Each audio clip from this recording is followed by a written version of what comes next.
Okay, shall we start? Okay, so hello again. Welcome to our first webinar from Verbe. And today we want to tell you a bit more about how you can use our platform and integrate it with Botpress. And actually, the whole case study will be done on the virtual being that was created as virtual assistant for myself. And we just want to inspire you a little bit on how you can create something like this for yourself as well. So I hope you all can see our screen.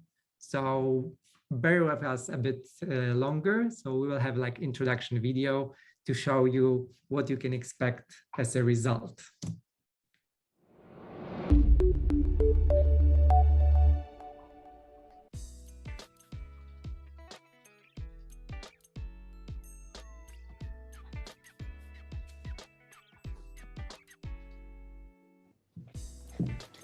All right, let's meet with Chris.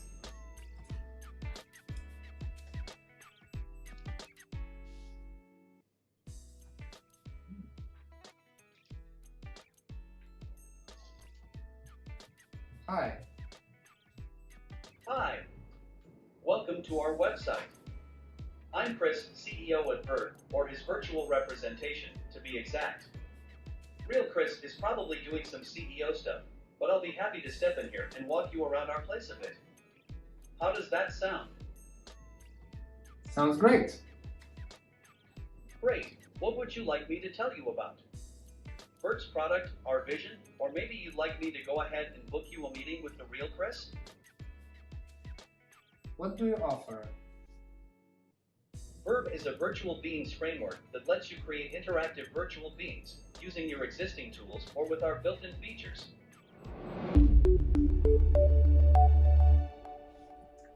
So that's just a small teaser.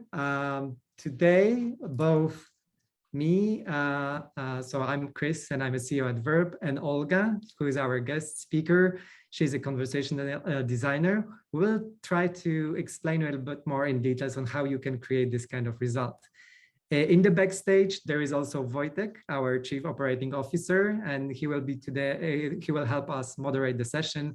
So, for instance, if you have any questions, don't hesitate, write them on chat, and Wojtek will be definitely the one to eventually let us know that that we should answer some sort of questions. Definitely, we'll try to answer them if it makes sense in the context, but eventually we will also leave some time for open questions at the end of the presentation. So yeah, so I think we should start now. So now we will tell you a bit more about what we believe is the virtual being's future. And then we will go briefly about around on how actually you need to, how to design your own conversational AI, which is a crucial aspect of virtual being creation. Then we'll show you a bit more how actually you can integrate your own chatbot into our platform using Botpress as a case study, and then deploy it to different channels. And at the end, you will see the full version of the teaser video that you saw in the beginning. So yeah, so virtual beings, the interface of the future. So now maybe before I just try to dive into the topic, would you mind, would you mind answer the poll that we will now share? So is your business, all that you come here today, is your business today supported by chatbot? And I hope that Wojtek was, yeah, Wojtek shared the poll already.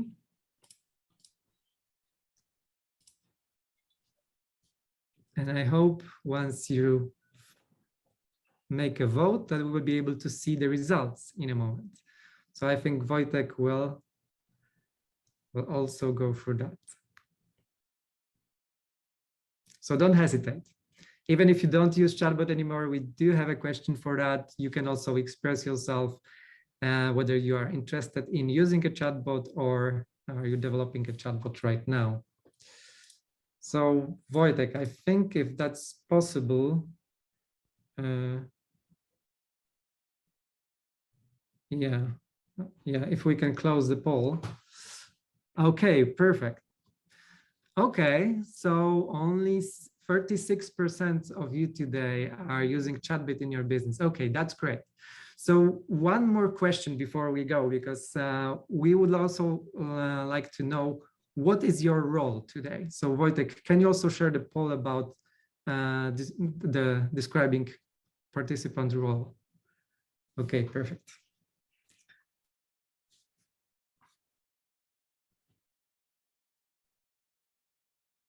So once again, we're really interested in seeing who actually came here today, tuned up for the webinar.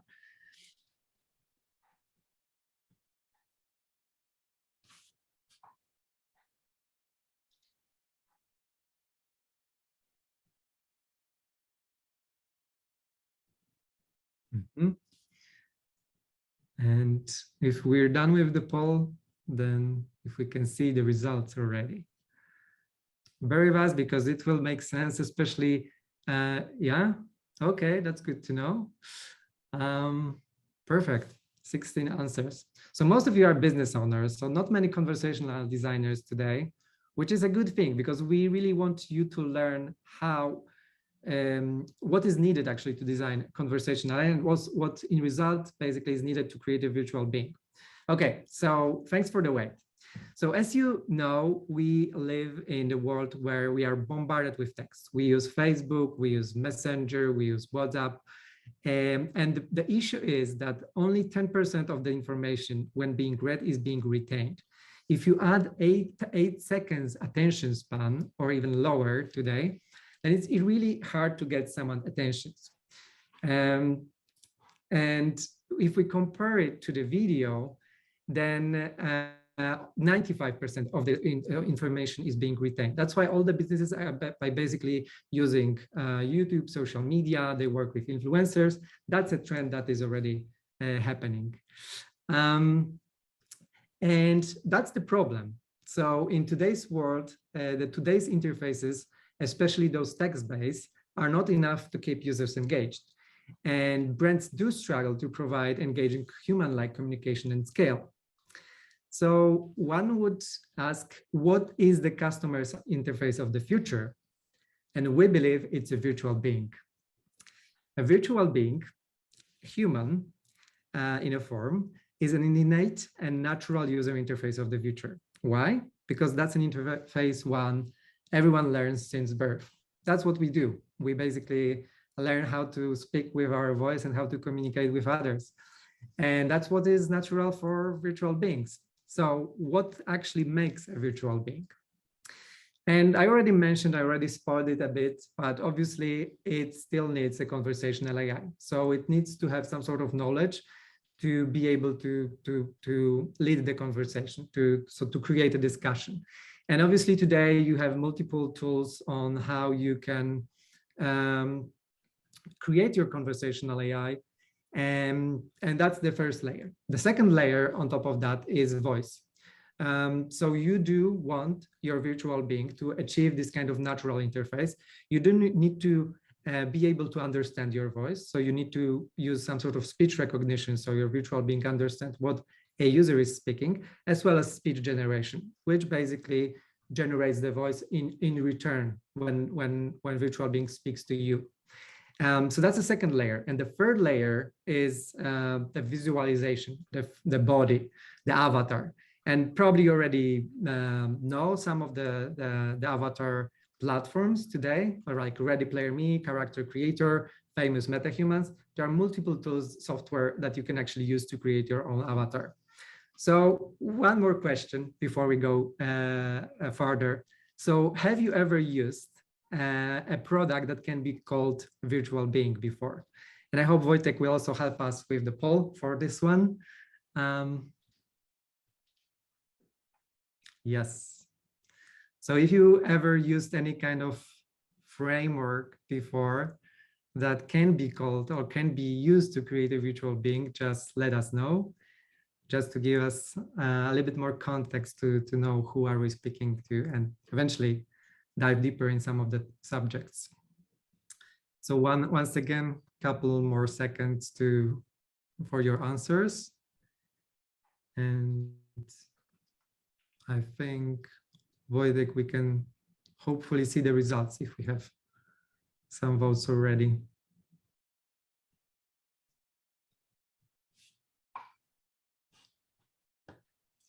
Perfect. Okay, so you use unique solo machines. Those are great tools, photorealistic ones. So they're really, really great. Okay, some of you use Sumerian. I'm quite surprised about that as well. Okay, that's interesting. Cool. Good to know. And actually 43% of you never use the chatbot. Okay, never created a virtual being. Hope we will help you answer some of the questions related to how to actually make a virtual being then. Okay, so you need to make a virtual being, and obviously it's a complex task if you need to combine everything from scratch. That's why we created Virbe. So Virbe is a platform where you can create your virtual being in the cloud. You can import most of the modern software for your avatar creation, use our built-in speech-to-text and text-to-speech capabilities, import any kind of chatbot, and then create it once in our cloud and deploy it everywhere. You can use it on web or mobile, so in any kind of like online communication channel. You can use it in actually VR, AR, or any kind of upcoming virtual worlds of upcoming metaverse. So you can think of any kind of VR, AR application, and then eventually put your virtual being there and just speaks your brand's voice. And last but not least, you can actually use virtual beings in physical locations. Today we are at Laval Virtual in France, and together with me is Alex, who is a virtual host here. And I hope to learn a little bit more about the conference. So, hello. And what you see here is our virtual host from Laval conference, which was taking place in April. And basically, I'm speaking to virtual being with my voice using the microphone, and the virtual being speaks back. So this particular virtual being was able to answer questions about the schedule, about the exhibitors, and yeah, you can see some of the talks being displayed on the screen. You can actually use your touch as well to select the options on the screen as well. So yeah, so that's the last but not least, you can actually launch it in physical locations. So you can think of any kind of like gym, hotel, public spaces, venues to use your virtual being. And that's the point. So with virtual being, with one interface, you can have a seamless experience, continuous experience in multiple channels. And basically, I already briefly talked about this. In our case, we integrate different kind of avatars with different kind of chatbots, and you can basically choose whatever you like. So if you have your own Ready Player Me or MetaHuman, you can combine it, for instance, with Dialogflow or with Botpress. And on top of that, we have all those capabilities for text-to-speech, speech-to-text, using the best products that are currently on the market. So I'm speaking about Google, Azure Cognitive Speech, as well as Amazon Polly. Also recently, Riva, NVIDIA Riva. Once you basically create your virtual being, then you can use one of our SDKs for Web, Unity, or Unreal Engine to deploy your virtual being into your existing application, or use one of the predefined apps that you already briefly saw in the introduction video. So now for the main part, the core. So virtual beings is as good as the conversational AI underneath.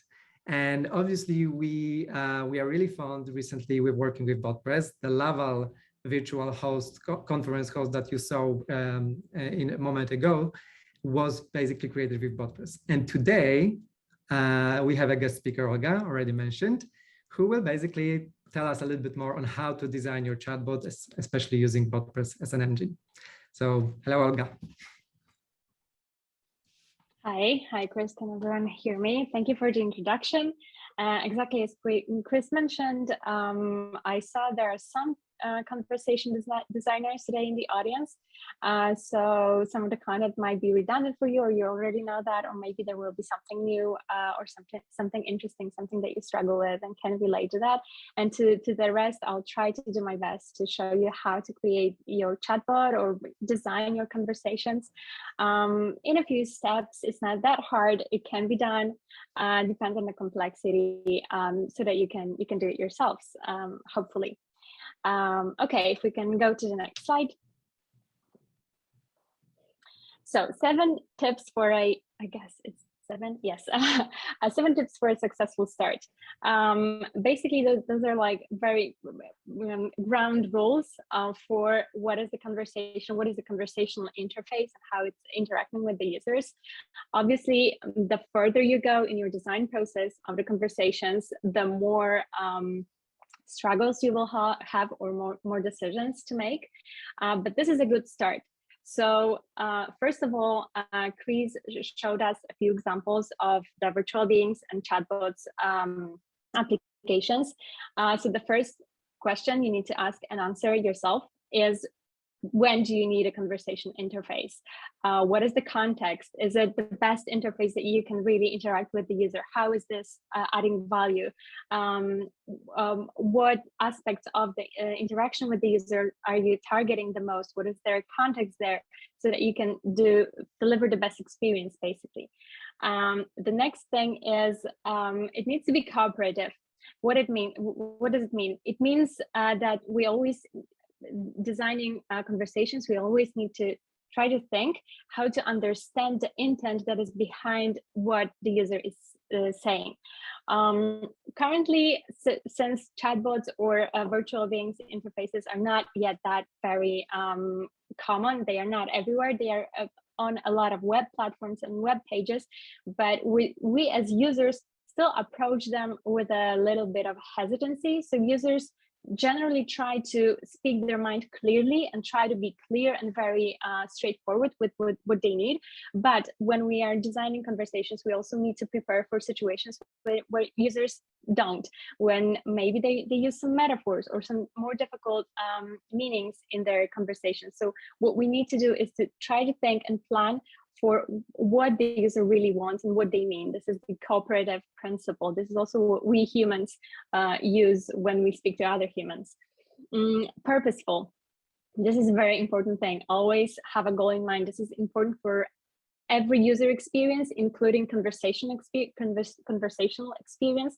Your experience has to have a purpose. What is that being serving the user? What does the user need in a particular moment, and how we can help them achieve their goal, fulfill their needs. Concise. This is a very tricky one, especially when you move from graphical interface to conversational interface. You might want to convey a lot of information at once. We are used to websites being full of information, full of media, full of pages, images, interactions, and so on. But when we design conversations, it's a turn-taking interaction. There has to be an appropriate amount of content in and appropriate amount of content out. So it's the trickiest thing probably in approaching designing your conversation for the first time is trying to be concise and keep it short, basically. Later on, if you get a hang of it, or you really have some more challenging topics to cover, then you can build on that. But the good start is to keep it short. Guide the user.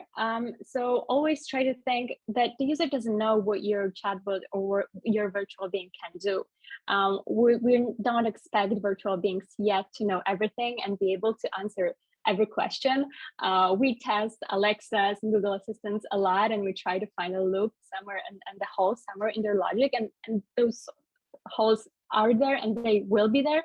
So always think about how to let the user know what they can expect, how we can move them forward. If they don't know what to do next, we can suggest something.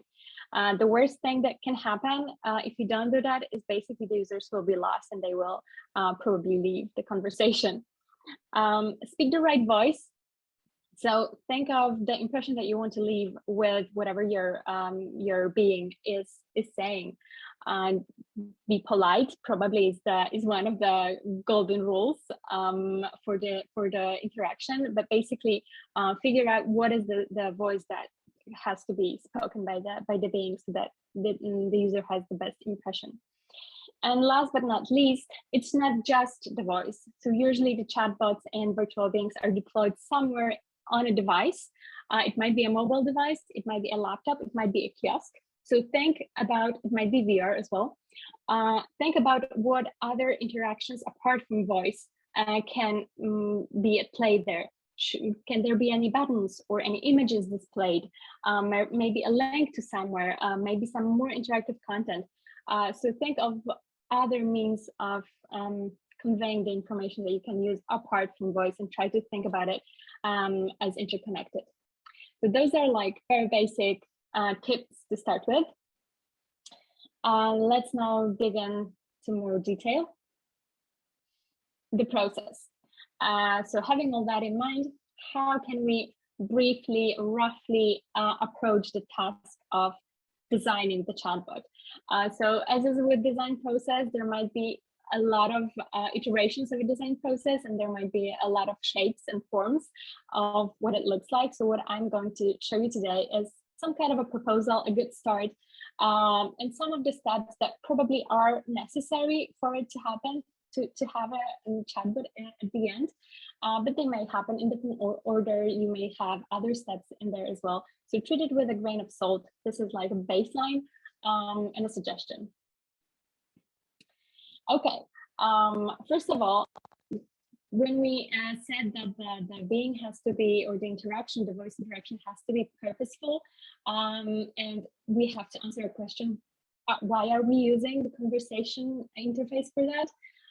Start with this. Start with stating the requirements that you have and the goals that you have to you want to achieve. This is what we did with the case study that we're working on, and we'll be showing you today. So the assistant, the virtual assistant for Chris.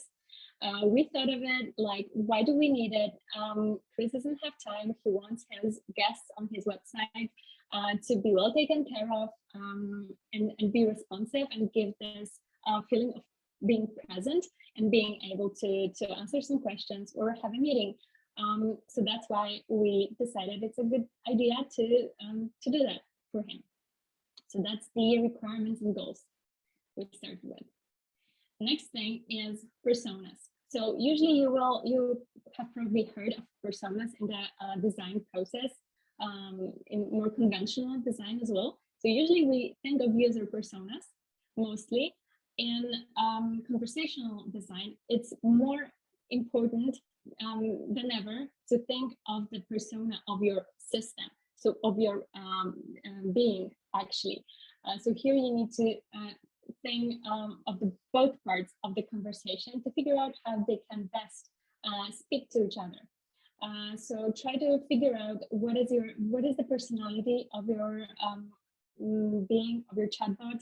A short bio is helpful, and what are his or her drivers, what they want to achieve, how they want to be helpful to whomever comes to visit them. And then have a persona for your users. This is basically, of course, best if based on research of your users, so you know your audience and you know what your users, why your users coming to your website or to your kiosk or to your application, mobile app, or whatever. So do your research, know your users, and try to visualize them. Persona helps us relate more and see also always this real person that is actually trying to achieve something via the interaction. So personas. And now we go, I entered a little bit more meaty areas of the conversational design.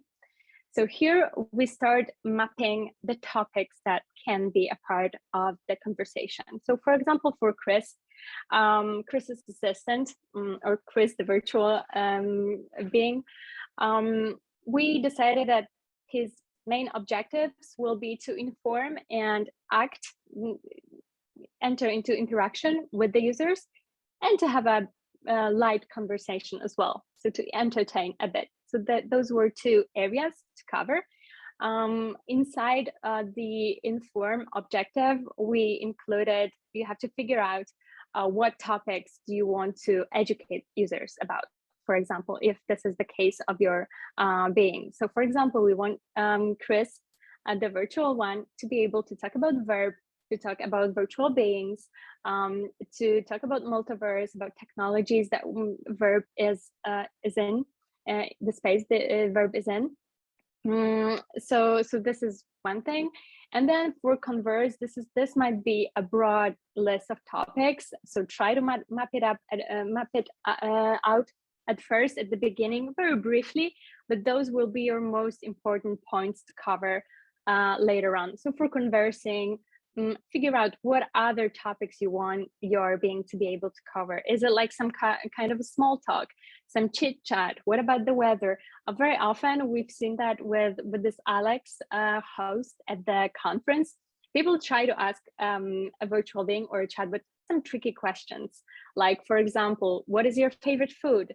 Or do you like sports? What do you do in the virtual reality? And so on. So try to think of some topics that very often comes to topics that come to people's mind when they think of interacting with a virtual being or a chatbot. So they also try to dig in with some daily topics or some tricky questions.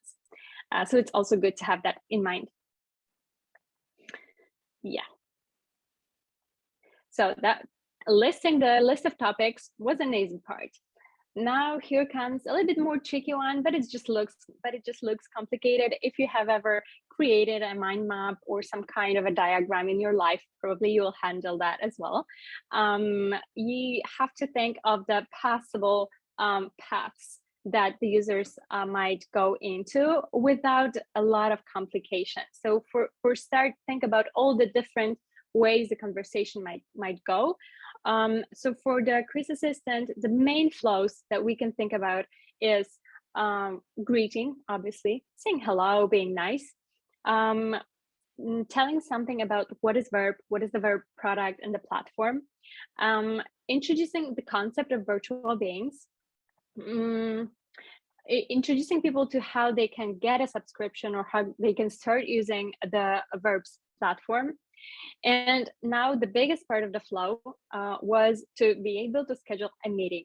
So one of the goals of Chris's Assistant is to help Chris meet with the users or with people interested in the product or people working in the same space in metaverse or virtual being creation or immersive technologies in general.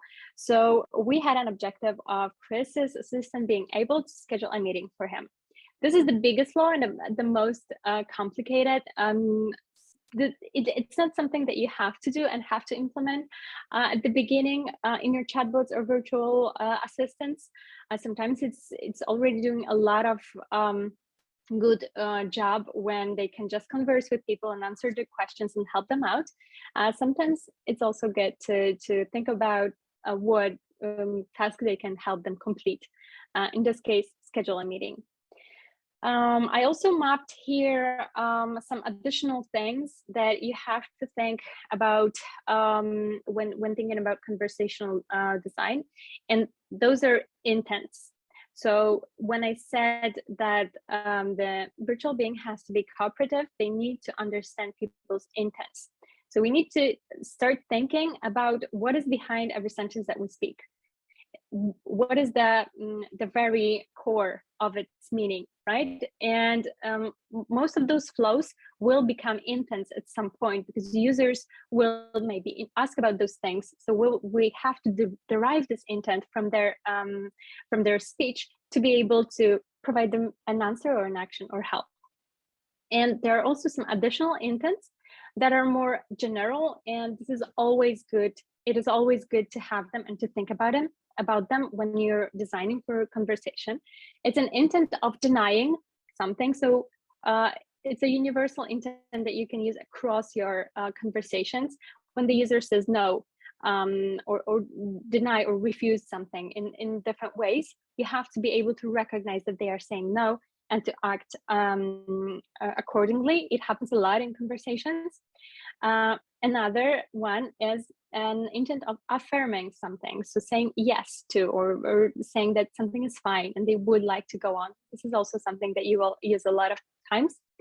And the other one I already mentioned as a flow, it's greeting, so recognizing when someone is saying hello, and as a parallel to that, when someone is saying goodbye, or when they say that they don't want to talk anymore and they don't want to continue. You have to recognize that intent and basically end the conversation. Additionally to that, so those were like more goal-oriented flows. Additionally to that, I will dive deeper later on when we are discussing Wordpress and how it works. But additionally to that, you can think of like Q&A interactions. So a quick answer, a quick question, and an answer. This is not maybe a flow, but you can prepare a list of things that you would like people to be able to ask and answer about, and get an answer about. A very quick interaction doesn't have to be a flow. For example, in Wordpress, it can be Q&A. It's much easier to incorporate it in the chatbot. So it's also good to prepare a list of those. Okay, so to sum it up, basically try to think about the basic flows that answer to the goals and needs that you defined on earlier steps, and think about the topics and conversations, questions and answers that might happen in the interaction. Once you have that, take any writing tool that you like, do it on Miro. I use a Highland. Yes, it's a writer's tool that offers, like this focus space for basically writing the conversations out. And the best thing is to start with a full flow that you can imagine, a happy path. You don't have to think about the logic of it for now, but just try to imagine the whole conversation, how it goes, what the user says, what the answer of the virtual being will be, how they keep the conversation going. You will notice where sometimes maybe that there's a space to nudge user a bit and maybe offer them some guidance and offer them some suggestions what they can ask about next, and so on and so on. So you will have a long conversation, but just let it out and see what you got there.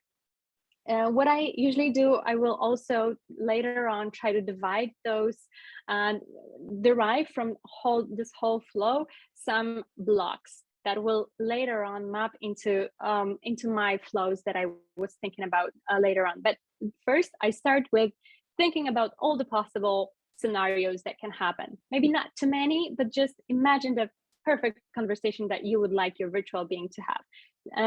From this moment, it's very likely that you will have more and more ideas for flows and topics to cover. So it will grow and you will naturally start writing next conversations and designing more conversations here. That's why also later on, when I have a few of those long conversations, I start seeing some patterns and derive blogs from them and put them into separate like flows. For example, welcoming flow, scheduling a meeting flow, saying goodbye flow, and so on and so on. Okay, and once you have that, what you need is basically put it into some NLU platform so that your bot can speak.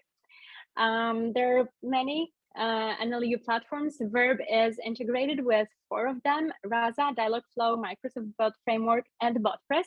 And Botpress is something that I have been using recently for quite a time already. For the biggest reasons are it's pretty easy in terms of graphical user interface. So compared to Rasa, for example, in Botpress you don't have to code much or anything, kinda. It has an API that is easy to integrate with if you want to add some custom actions, some connected to some database of yours, and be able to provide some more advanced interactions. The training of the NLU is really fast. So if you have never done it, it's basically you provide some utterances in the conversational engine, and the engine tries to learn the phrases to be able to understand the intent behind those phrases, so that it learns that it can also recognize much more phrases than you put into it. So this is what the training very roughly is about. And in Botpress, it's really fast. So it takes a few seconds for the whole engine of a regular or a small size, like for example, the assistant, the Chris's assistant, it's super fast compared to Rasa, unfortunately, which is very robust engine, but it takes a lot of time, much more time, several times more time for it to train. So each time you add some new utterances you'd like to train your model, your engine, you have to wait a couple of minutes maybe. And easy content management. This is also something that is really useful in Botpress, because I'll speak about it more later, but you want to add a lot of different alternatives or alternates for the utterances that your being or your chatbot is saying, so that they don't always sound the same. And it's really easy in Botpress. All right. To Botpress setup, here I will pass the mic to Chris, because he knows more about how to set it up. Chris, take over. So I haven't mentioned that, but definitely my background is in software engineering. So that was my first job before I became a startupper. So that's why this section is once again handled by me. Still, being a CEO, you still have to do some things, especially if you are a young startup, then you still have to do a little bit of coding. So that's sometimes I do this kind of coding. So basically, just to show you how to create a Botpress, because Botpress has two ways of basically using it. You can either go to their website and reach out for their enterprise version, which I believe gives you this kind of like hosted instance of your Botpress. Or since they do have like open source project, you can actually launch it yourself. And eventually, to make it also work with Virbe, to have some sort of metadata, which Olga will also talk about later on, then you need to import our plugin created specifically for Botpress as a model. So first, basically, what is great about open source, usually about using Docker. We love Docker. Most of our services, our cloud microservice services are all containerized and basically deployed with Docker and Docker Compose. And basically Docker gives, with only this kind of file, once you have Docker installed on your machine or on your server, it's super easy to launch it whenever you want, wherever you want. So basically, this is the kind of file that you need to have. Obviously, this is just a video that you can see on the screen, but we will have probably in next week or in 2 weeks' time, we'll have a step-by-step guide on how to set up your own Botpress instance. So stay tuned, subscribe to our newsletter or to our channels to eventually get the information about when it will happen. So that's something that you need to download. And then basically this will, using this kind of Docker Compose file, you can launch your own Botpress instance. Olga will probably explain a little bit more on how you can use that, but I will just, like showing you what eventually is just needed to import our plugin.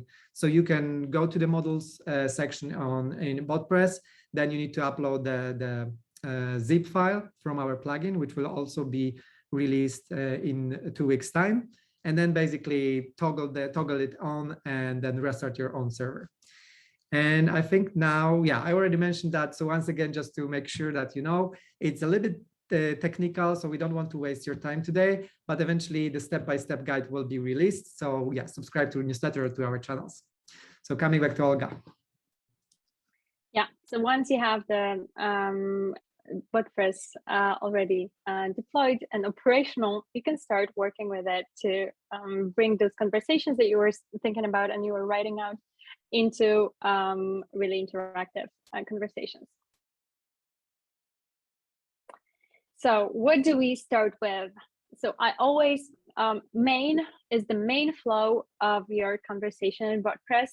So always have it in mind that this is like the crossroads of everything that happens. If at any point the conversation stops or some other flows are being fulfilled, your user will go back to here unless you design it otherwise. But this is a good practice to make sure that there's one place where you make the most important decisions into which path is the user going to fall into. I found it really helpful and pretty important to think about all the different flows that I need to cover with my conversation engine up front, so that once I'm here, once I'm thinking about the main, the crossroads. By the way, I don't think you can change the name of this flow. This is basically the main, the whole of your person, virtual person. So that once I start mapping it here, I have them all more or less figured out. You can also add them as you go, but just make sure that you have structure in your head. And if you create more flows, you will be adding them here so that they can always be picked up by your by the chatbot. Okay, so in order for the flows to be picked up here and the traffic, conversational traffic, to be redirected here, you need to create the flows themselves. Yeah, so next slide. And in order to create flows are most of the time based on intents. So intents, I already spoke about in today. Those are the real need, the real meaning behind the user's speech. So for example, I mentioned that deny intent. So the intent that you will use every time when you want to recognize that somebody doesn't want to continue or doesn't agree to whatever the chatbot is saying.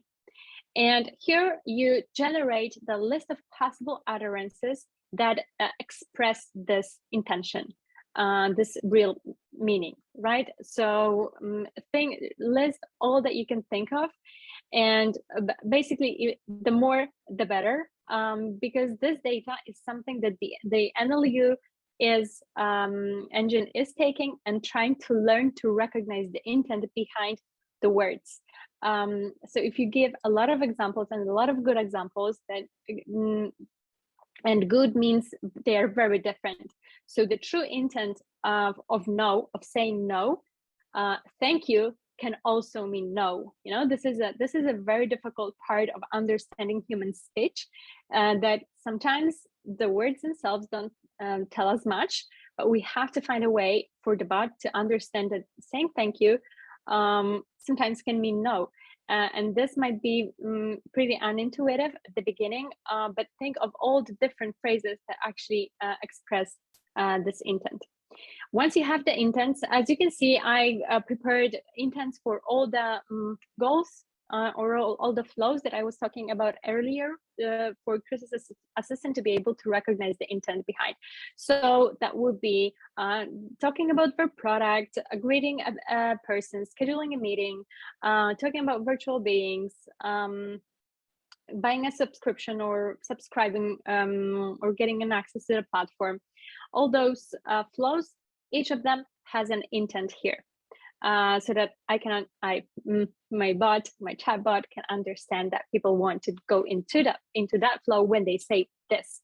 And as I said, it's best to give from 10 to 20 examples. Sometimes it's hard, but the more you give, the better the NLU and more resilient it will be, and the more different utterances it will recognize on part of users. So what is important here? This is why we use NLU for the engine to learn. So it doesn't mean that the chatbot will only recognize those 23 utterances as no. Those are the training data that will help NLU learn how it can recognize the intent in many more phrases than just those that you input here. So once you have all the intents mapped out, you can start creating the flows. Exactly. So what I like to do for to keep my files and my Wordpress file clean. For most of the intents, I will like those bigger intents that speak to a topic of a conversation or a certain flow. I will add them as a separate flow here in the structure of the Botpress. I took different approaches and different times.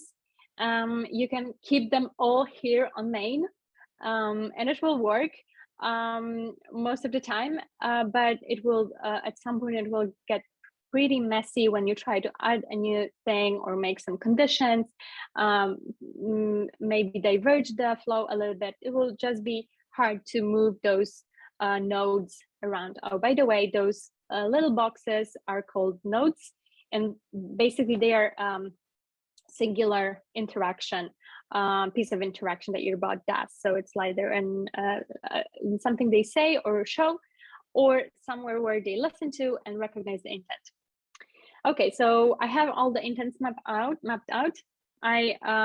Here I divide them into flows.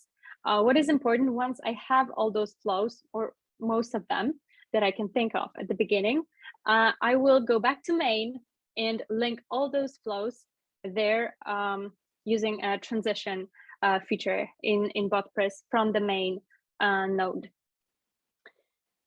All right. Yeah, transitions. So this is my main node with a lot of transitions for all of different intents. So basically, it means that when the user starts a conversation, or basically this is this crossroad place that I told you about. So when the user is here in the crossroads, whatever they say will be analyzed by the engine, and the engine will make a decision which intent that was and redirect them to all those flows that I showed you before. What is important here in Wordpress, that the order of the transitions here is important and it matters. So the last, very often the last transition will be otherwise. So anything else that you haven't thought of. So it has to be the last one, right? Because as you can see, if you add a new transition, it will land in the end. But what you actually want to do is like have them in a proper order. So maybe some flows are more important and could happen before others. Or there's this getaway flow like otherwise or whatever, where you redirect the user somewhere where, for example, they say something that you didn't expect. All right, and now Wordpress offers something like slots. So basically, if you want your being to really give an impression of actually keeping up with the conversation and paying attention to what is going on with the user, you will use slots at some point. And you can use a slot, for example, to ask the user about their name and keep the name and remember this name, and you can use it in the rest of the conversation. This is a very typical example of using a slot. But you can also ask about some destinations or an email address or any other piece of information that you will want to derive from the user to keep or to reuse later on in the conversation. You can also mark the places for the slots in the utterances. So sometimes you have to ask about the slots. Sometimes the user will give you slots, will give you information that you can put in the slots directly in their utterance, and you can also recognize that. But this is maybe a bit detailed. Here I'm showing you some slots that I created for the flow of, for the intent of scheduling a meeting. So when we recognize, based on those utterances and many more, that the user is interested in booking a meeting, we need some information from them, because it's not easy to book a meeting when you don't know whom are you going to meet with. So the slots that we need here is name and email address. So we set up those. We're not using them yet in the utterances here, because we will ask about them directly anyway later on in the flow. And you have to define slots at the level of intents to be able to reuse them later on in your flows. Yes, another important thing for the chatbot to know what is going on in the conversation, what has happened already, or what information they received, is creating variables. It's a pretty known concept, so you probably know what a variable is. So whenever something is happening in the flow, you can add an action of adding a value to this variable, so that later on you can, for example, make a condition of this variable having a certain value to make a decision which flow you want to go. An example of how I use that was for greeting somebody. So when somebody enters our flow and they greet with us, we say hello, we introduce ourselves. I mean that Chris, the virtual assistant, does. But if they try to greet us again, we're like, hey, wait a minute, we've already said hi. So you can change the response and make it sound a little bit different. So it's not always the same, because this person has already been here. We've met, right? So you might give the user this feeling that the chatbot remembers that they have already met. Setting a variable is an example of an action. Another thing would be, for example, to reset a slot. So Botpress offers this built-in actions, so that you can do some of the built-in events, trigger some built-in events. For example, if you have gathered an incorrect name because user told you that this is not their name, you want to reset the slot of the name because you don't want to keep a wrong name, right? So there are some built-in actions that you can use like this, but there are also some custom actions that come with the plugin that Chris showed you, a Virbe plugin. Virbe payload, a module for Botpress that we implemented or developed, and this gives some more advantages when using it with Virbe platform. For example, you can, since in Virbe we are dealing with a persona, with the whole persona, we see the body of the avatar of the being. We can give them assign them some gestures. So in certain places of the conversations, they might make a gesture or some emotions. We can also display more rich content, like, for example, those cards that you can see here that were from the agenda from the conference host that Chris was showing before. Yeah, so basically Virbe custom action comes as one type of content, and here you define all the pieces that you want to have there. That it might be card, it might be a quick reply, so a button, it might be a gesture, as I said, it might be an emotion, it might be a link to somewhere. On the card you can display a button, an image. Yeah, so here you define this rich content in the Virbe payload, custom payload, to be able to use it. Okay, I mentioned those important intents like deny or affirm. There is also one more that I think is pretty important, is something like stop or cancel. So whenever the user is saying those words, it's like a safe word for the conversation. You have to know, or the chatbot needs to know, that something has gone wrong and they need to stop right now. And for situations like this, I recommend using flow-away transitions in Wordpress. The flow-away transitions are defined per flow, so you don't define it for the whole engine once, but you define per each flow. Some flows might be more complicated, and you definitely need that safe word in there. Some might be very short, one interaction, then it might be less necessary. Okay, and the one more thing about Botpress, why we also like working with Botpress, is that you may not only define those flows and intents, which are more complex to think of and to develop, but you can also use the feature called Q&A, where basically you just think of questions that users will be asking, and the answer that you want to show or say to those questions. This is much easier than building the whole flows and the logic, but it also comes with some limitations, like, for example, conditions or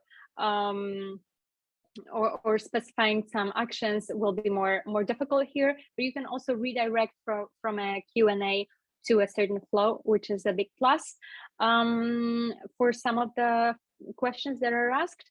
And what is important is that Q&A basically can happen ad hoc in the conversation, unless the user is in some strict flow where we want to keep them. For example, we're filling in those information like name or email. But if they're not in a strict flow right now, but are having more casual conversation, Q&A can always happen, and it doesn't need a lot of logic to basically be triggered. So it's nice.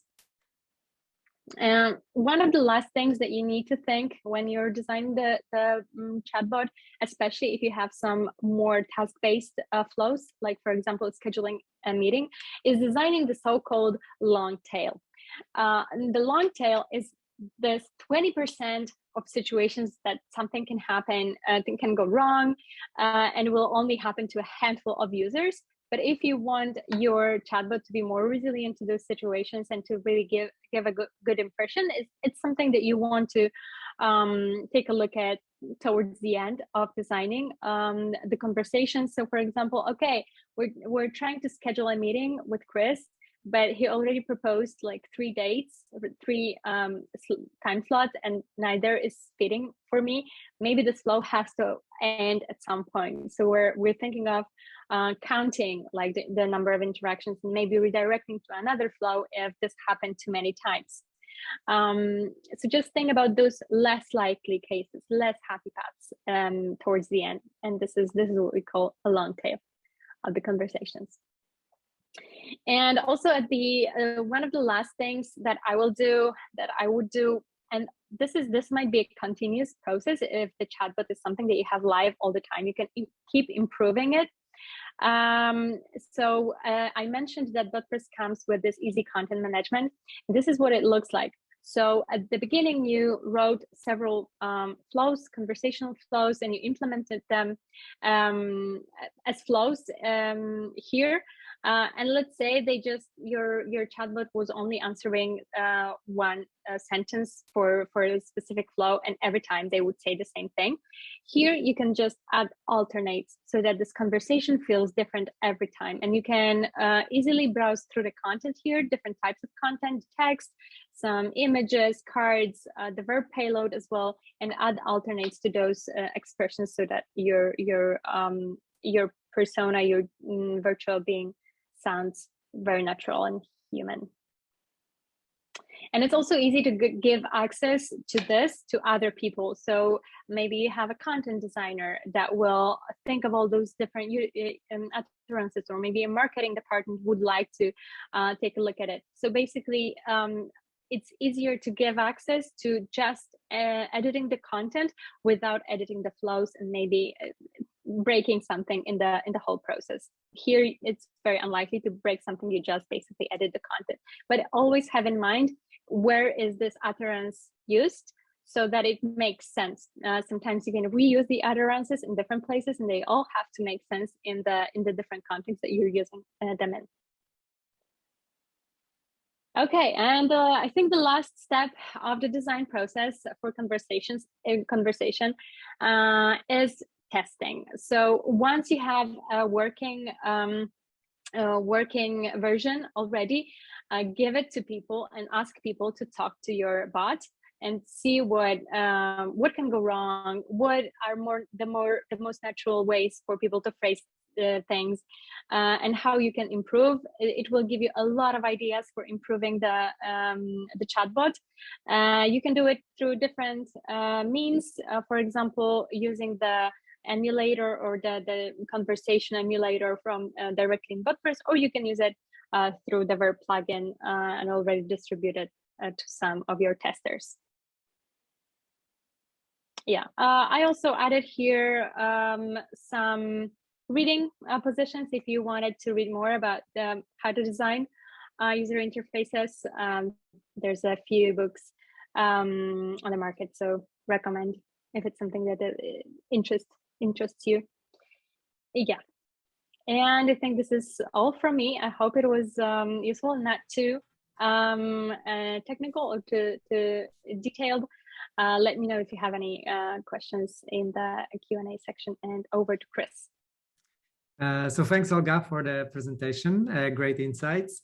Like seeing your presentation, I do believe at some point we will have to do some sort of live session just to maybe make it more real on how actually step by step what is needed to actually create an intent, to create a content, how to create a basic flow. I don't know if people in the chat will be into that. You can write yes if you think it's a good idea. Or yeah, and I hope Olga is also up to this idea of mine. Just nod if you are. Yeah. Perfect. Okay, so if you think that you would like to learn more on basically, you know, like step by step on how to work with Botpress, how to create intents, just, you know, like send us an email or yeah, I think that will be the easiest, or subscribe to Discord. Yes, some people are. Okay, so the information about that will be probably provided in the follow-up email after the event. Okay, so coming back to the platform, you already know how to design your chatbots, your conversational AI with Botpress.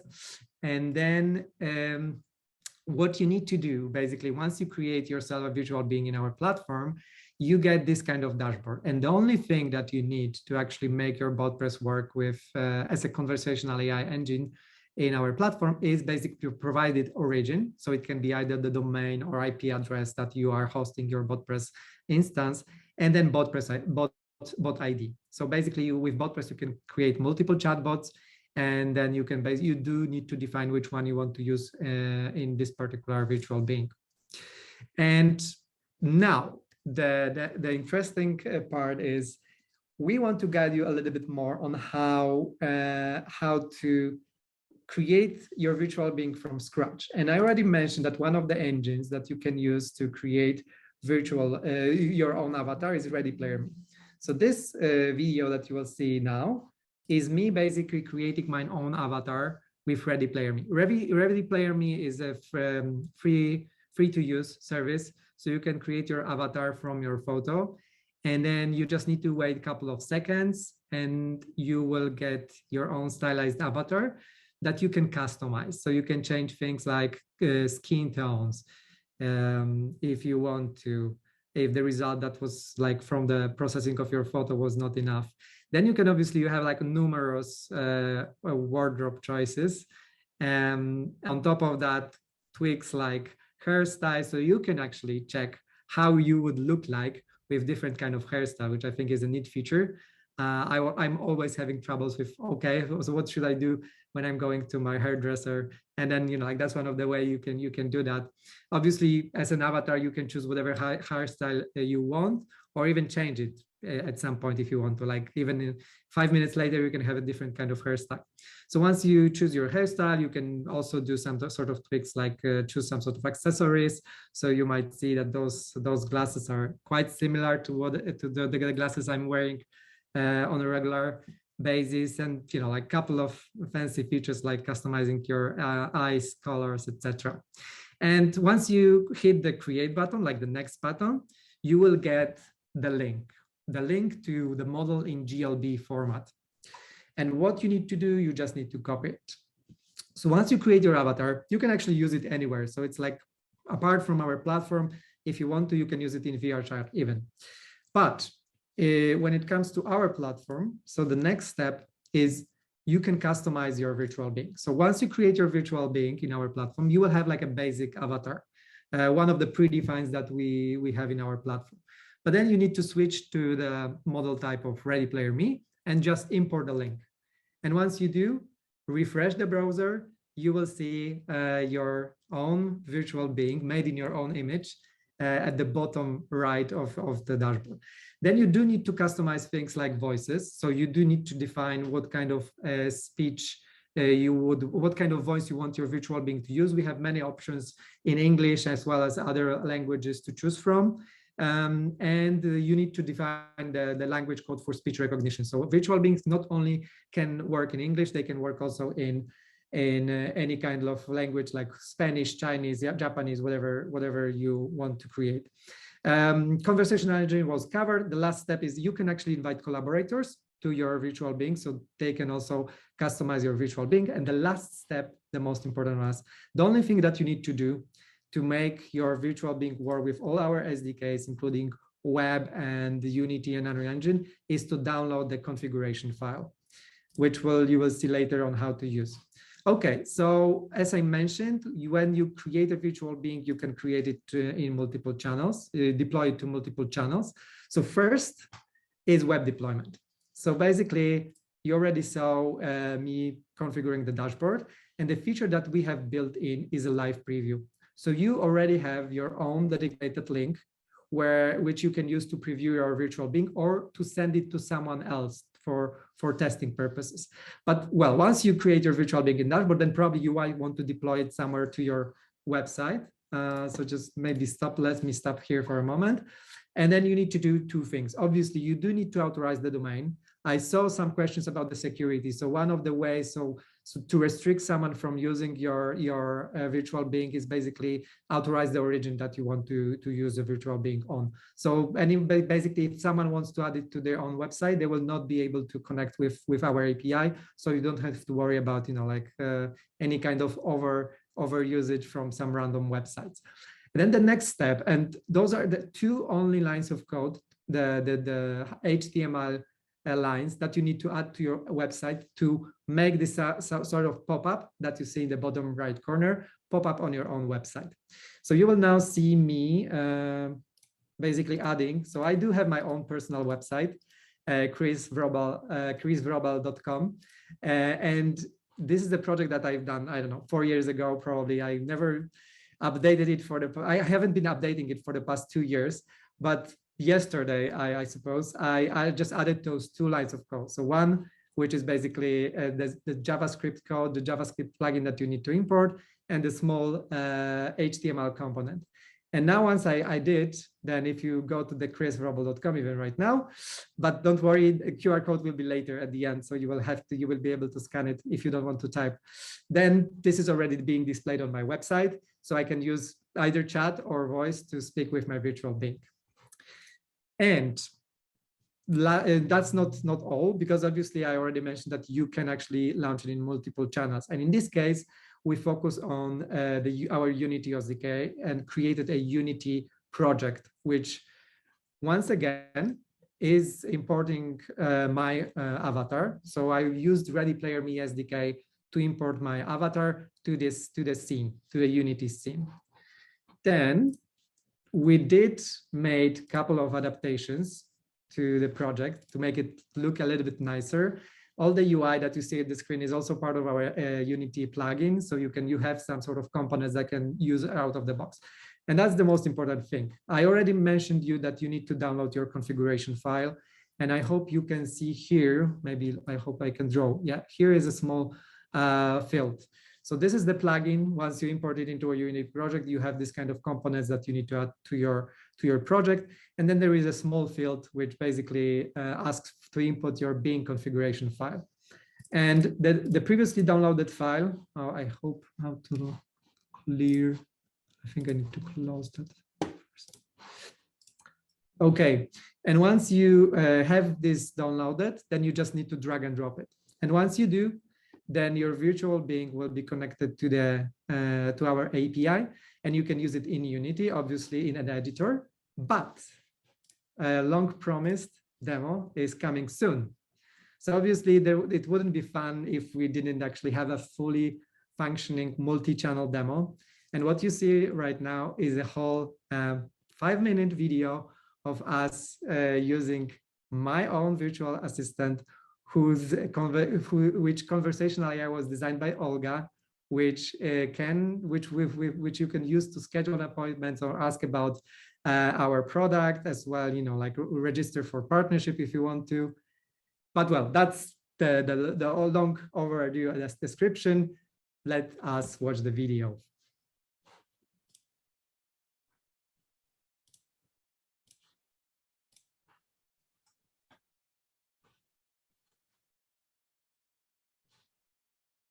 And I hope you can hear a sound.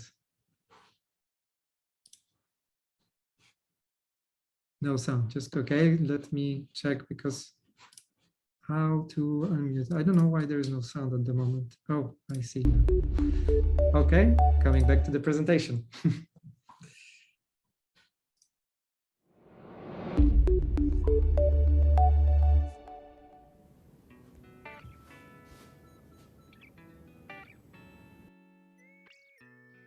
Hi. I'm Chris, CEO at Virbe, or his virtual representation, to be exact. Real Chris is probably doing some CEO stuff, but I'll be happy to step in here and talk to you a bit. How does that sound? Hi Chris, that sounds great. I can tell you a bit about Virbe and its product, or I can schedule you a meeting with the real Chris. Which one would you like? What do you offer? Virbe is a virtual beings framework that lets you create interactive virtual beings, using your existing tools or with our built-in features. What else would you like to know? Can you schedule a meeting? Great. I need your name so that I let Chris know who he's meeting with. Wojciech. Thanks, Wojciech. Did I get your name right? Yes, it's right. Now, please type in your email address so that I can add it to the event details.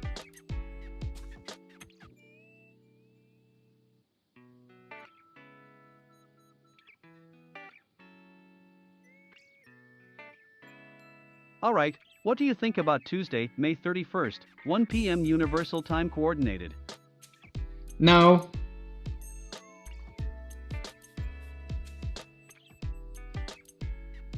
No, maybe some other time. How about Tuesday, May 31st, 2:30 p.m. Universal Time Coordinated? No, maybe other time. Alright, what do you think about Wednesday, June 1st, 1 p.m. Universal Time Coordinated? Okay, that sounds good. Great. It's settled then. Can I help you with anything else? No, thank you. It was great chatting to you. You know where to find me if you change your mind. Have a great day. You too. Bye.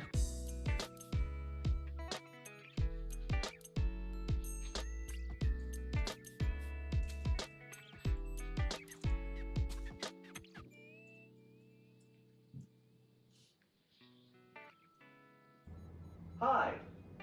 Welcome to our website. I'm Chris, CEO at Virbe, or his virtual representation, to be exact. Real Chris is probably doing some CEO stuff, but I'll be happy to step in here and walk you around our place a bit. How does that sound? That sounds great. Great. What would you like me to tell you about? Virbe's product, our vision, or maybe you'd like me to go ahead and book you a meeting with the real Chris? Tell me, what do you offer? Virbe is a virtual beings framework that lets you create interactive virtual beings using your existing tools or with our built-in features. Can I help you with anything else? Book a meeting with Chris. Great. Are you in need of a virtual being? Or maybe you create chatbots or virtual beings yourself. It's always a good opportunity to explore a new connection. I'm CEO at Virbe. Got it. Can you type in your email address so that we can follow up?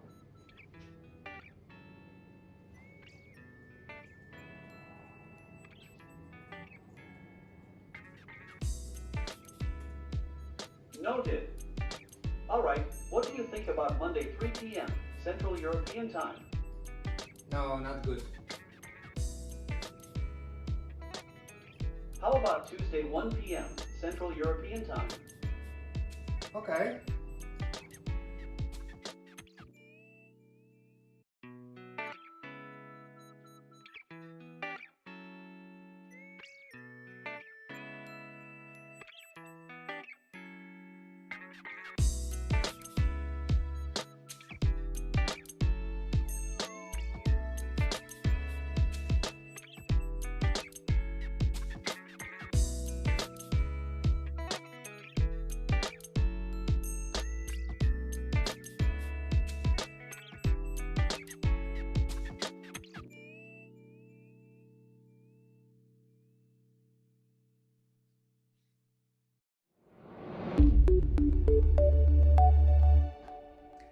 So basically what you just saw was the same schedule flow that Olga designed, done on 3 different platforms. So AR application, kiosk using our web plugin, and then you probably briefly saw also the integration on my own website.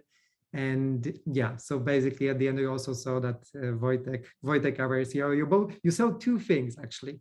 That Wojtek is on vacation on 3rd June, so the meeting was declined automatically. But basically, he got the invitation to his calendar because the whole being that we created, the whole Botpress, is actually integrated with my own calendar. So I already wrote on chat. I don't know if all of you are actually keeping track of that, but we do want to release the whole project in 2 weeks' time. So we will be able to actually create your own appointment assistant with both Botpress and Virbe SDK if you want to. So once again, sorry for that, but subscribe to our channels if you want to keep track of what's happening. So yeah, so that's, I think that's all that we have when it comes to demos.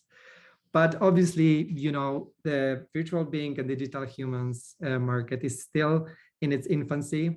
We do need more people to actually, you know, like work in the space to eventually this concept be more popular. I hope we were able to convince you that, you know, like the virtual being hopefully might be actually the interface of the future. And that's why actually we do need you as well. We need you, yeah, forward thinkers and creators.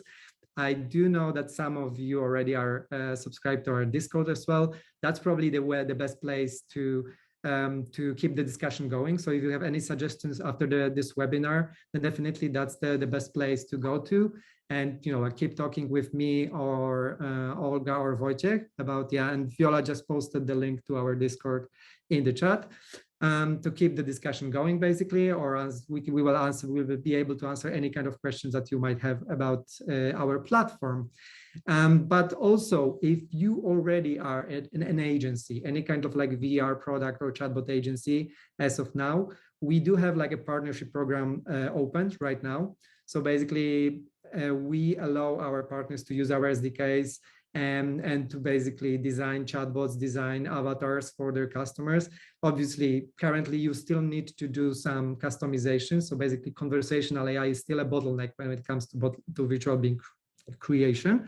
But that's why, you know, we need you. So eventually, this kind of webinar is to you to learn how to create virtual beings. We'll probably need to ask Olga once again to give us a little bit more details about how you actually can use Botpress or any kind of engine that she used in the past. And I believe that was Dialogflow and Rasa at some point. And yeah, and then together we can basically start populating this physical as well virtual worlds with virtual beings.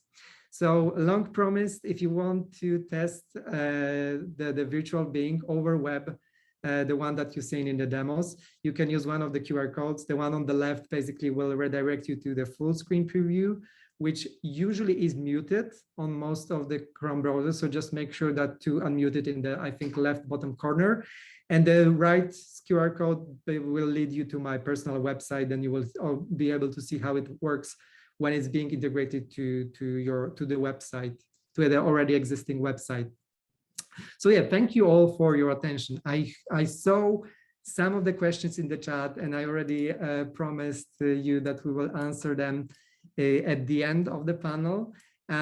So yeah, so I think either me or Olga, depending on what kind of question you had, we will be answering them. So Guy initially asked about, do you have experience with empathetic voice? And I'm not sure if I understand this question correctly, but if you mean that whether you can actually influence the way your virtual being displays emotion, then you can actually influence, like with something, you can influence the speech generation with something called SSML, so speech synthesis markup language, and then you can change things like prosody, you can change the speed of voice as well. Some engines, especially Azure Cognitive, they do have extra features related to how you want in what kind of type of like speaking, you want your virtual being to speak. In example, it can speak like a newscaster, or it can speak like reading a book, for instance. So you can influence the style of the voice as well. So probably, if that, I hope this answers your question. If not, then feel free to once again comment in chat about the question. Then Marcin asked about costs. So yeah, so currently the Verb has only paid plans with trial. Trial is 15 days, but eventually, especially for partners, we do tend to prolong it to at least a month or even longer if you are actually working on something and we can see the progress and you already have like a case study that you are working on. So probably we might, like add more plans in the future, maybe some sort of freemium, but well, we will see. We will see about that. So eventually, like once we get more feedback also from you, this kind of feedback, then this will also influence probably the pricing policy at some point. Regarding the security, that's another question. Okay, so the costs were answered. Then security. So I already mentioned about when it comes to web, we do have like this authorized origin security in place. So actually you can't, and no one can install your virtual being on their own website unless you authorize them to do so. When it comes to using our API, then each being, the configuration file that you saw me being downloaded has a like secret API key, which unless shared, no one once again can use your own virtual being regarding when they don't have this kind of API key. Regarding the cap limit of the conversation, that's how it works at the moment. So we do have two pricing plans, one for $100, second one for $250. Each one has the cap limit for the conversation. So you don't have to worry. You will never be like, if you have some sort of DDoS attack, that's the top amount of conversation that you will be eventually accounted for. We also do have like a couple other security mechanisms in place regarding the limits of request rate limit. So basically, I think there can be no more than 10 requests per second to your virtual being. So that's also another thing that basically makes sure that your virtual being will not go under any kind of like DDoS attack. So yeah, so this is regarding the security. And Julie asked, when and what will be the next webinar about? So we will still talking about, so currently we do have some companies which we are already talking about partnerships. And I probably might have already spoiled that, but we are part of NVIDIA Inception. And probably one of the webinars that we will be having in the next few months will be about NVIDIA Riva. So Riva is an engine which you can use for speech-to-text and text-to-speech recognition. They heavily developed this product, so they have new features, exciting features like voice cloning as well coming at some point. So hopefully we will be able to cover that. And so I already saw in the chat that, like some of you actually were interested in having this kind of like live session on creating chatbots. So probably that might be one of the topics that we will also cover at some point during the webinar. So yeah, so that's regarding the Julie. And Julie's question, do you have any other question? Or maybe there was a question in the chat that I have omitted. So Wojtek maybe, oh yeah, and once again, thanks to Wojtek, who is our backstage hero. He's like posting the polls, he's handling, as well as Viola from our team. They are both handling the chat, answering your questions. But if you feel that there is any kind of question that wasn't answered properly yet, then just, like Wojtek, you can tune in and maybe if you have any kind of question that was not answered until this point. Is there a demo version? So demo version, basically you can scan the QR code. So we basically, demo, I'm not sure if the demo, you mean like a demo, like a trial. So something that you can use for free, or demo where you can just test the technology. So technology can be tested using those two web links. You can also go to our website.